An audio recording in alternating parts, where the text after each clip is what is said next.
From the finance world, here's Siddhant Sibal. Thank you, Mark. Lots have been happening in the world of business. Let's take a look at the top lines. Telecom Minister Manoj Sinha says innovation is key to achieving the vision of Digital India. Expresses hope that by March 2017, 1 lakh Gram Panchayats will be connected through optical fiber cable or OFC.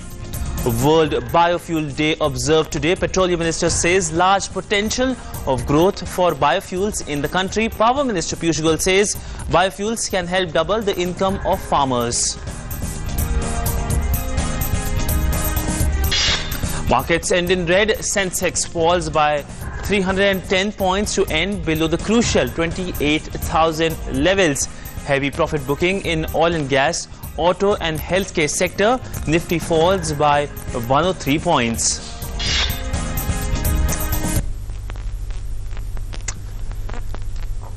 A lot of cabinet decisions were taken today. Let's take a look at them. The cabinet has approved a new pension scheme and post-retirement medical services to about 35,000 employees of the state-run Food Corporation of India. This would annually cost 135 crore rupees. The government has approved over 1,500 crore rupees R&D project to develop advanced ultra supercritical technology for thermal power plants.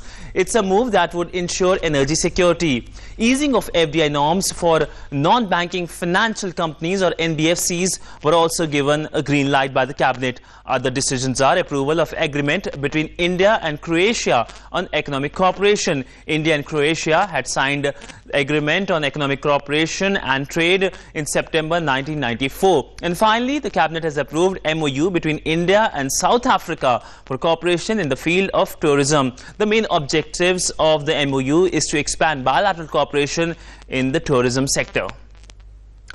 The Lok Sabha today passed the Factories Amendment Bill to increase the overtime limit of factory workers from 50 hours to 100 hours in a quarter. The bill also proposes to increase the overtime working hours for factories with exceptional workload from 75 hours to 115 hours in a quarter.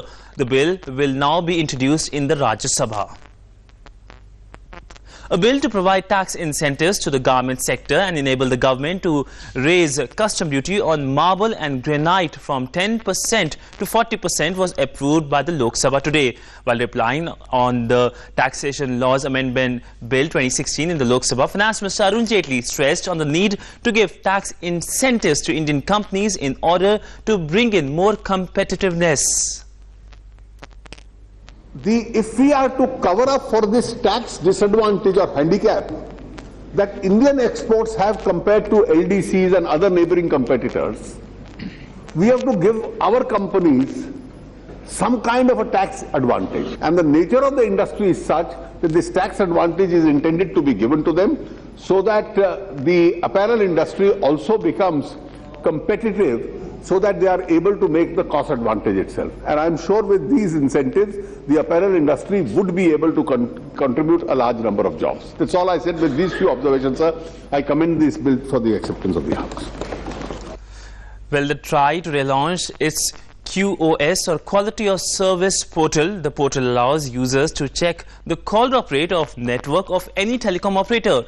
Users can navigate and view the performance of the operator for a service area, district or telecom tower.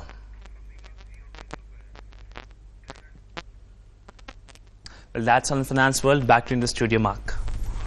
Well, thanks very much, Siddhant. And now let's take another short commercial break. But after that, we're going to be giving you the news from the Rio Olympics.